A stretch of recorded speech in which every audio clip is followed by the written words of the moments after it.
Next students, classical mechanics में आपका work done by forces on a rigid body.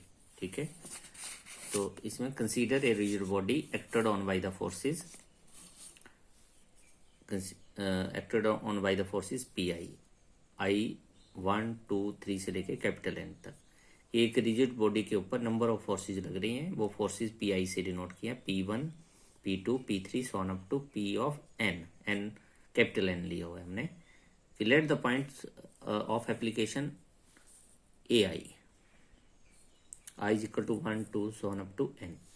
ठीक है, कि जो P1 फोर्स है वो रिजिड बॉडी के ऊपर A1 पॉइंट के ऊपर एक्ट कर रही है, P2 फोर्स जो है वो A2 के ऊपर एक्ट कर रही है, and so on Pn force जो है वो An के ऊपर एक्ट कर रही है, हैविंग पोजीशन वेक्टर Ri, ठीक है, relative to a base point O in the body. ठीक है, और जिस पॉइंट के ऊपर फोर्सेस एक्ट कर रही हैं उनका पोजीशन वेक्टर जो है वो रिलेटिव टू सम पॉइंट, एक फिक्स पॉइंट ले लिया O। ठीक है, उस पॉइंट से उन फोर्सेस का जो पोजीशन वेक्टर है वो आ रही है कि ठीक है कि पी आई फोर्स जो A1 पॉइंट के ऊपर लग रही है उसका पोजीशन वेक्टर है R1, P2 फोर्स जो A2 के ऊपर लग रही है उसका पोजीशन वेक्टर है R2 and so on. In a general infinitesimal displacement, the point AI receives the displacement delta S plus delta N cross RI। ये आपने याद रखना है। ठीक है,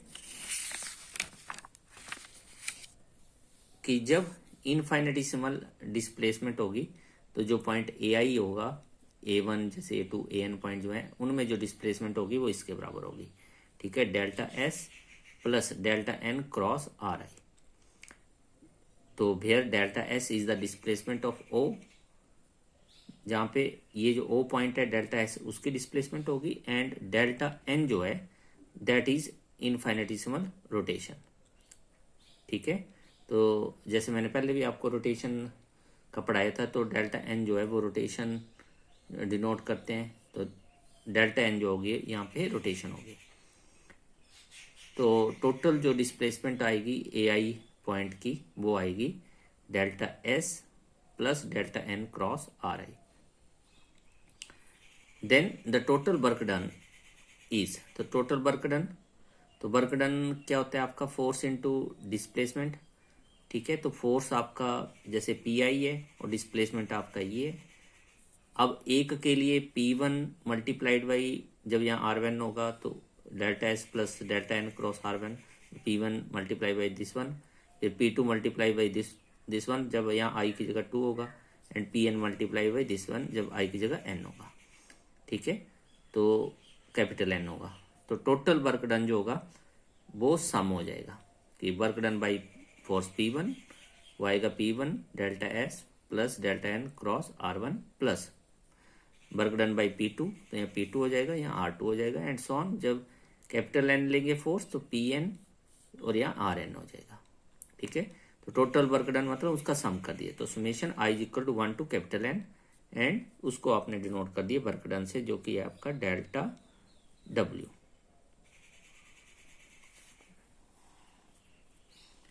अब इसको फर्दर यहाँ पे इस तरह से लिखते हैं कि summation I is equal to 1 to N PI dot delta S plus यहाँ से डेल्टा N बाहर निकाल लेते हैं, I is equal to 1 to N PI cross RI।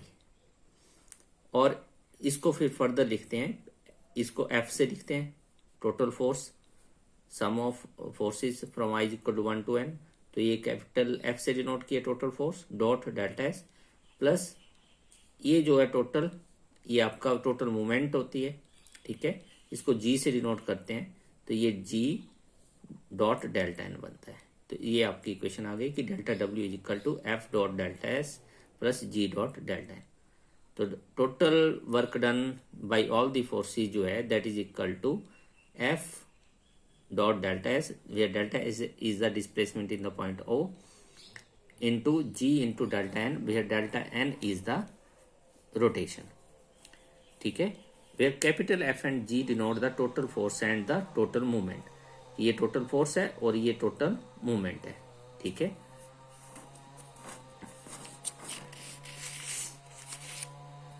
About the point O.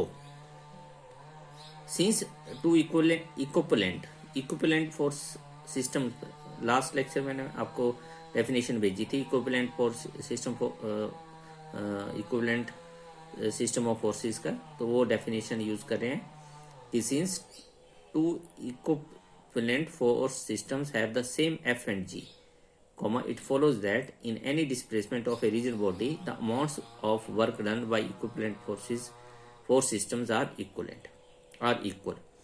ठीक है, तो इक्विवेलेंट फोर्स सिस्टम में हमने लास्ट टाइम पढ़ा था कि टोटल जो फोर्स और टोटल मूवमेंट जो है वो बराबर होती है। जब टोटल फोर्स और टोटल मूवमेंट बराबर होगी तो टोटल वर्क डन भी बराबर होगा। ठीक है, to find the work done by a couple, चलो मैं इसको नेक्स्ट वीडियो में भेजता हूँ, वीडियो लेंथी हो गया।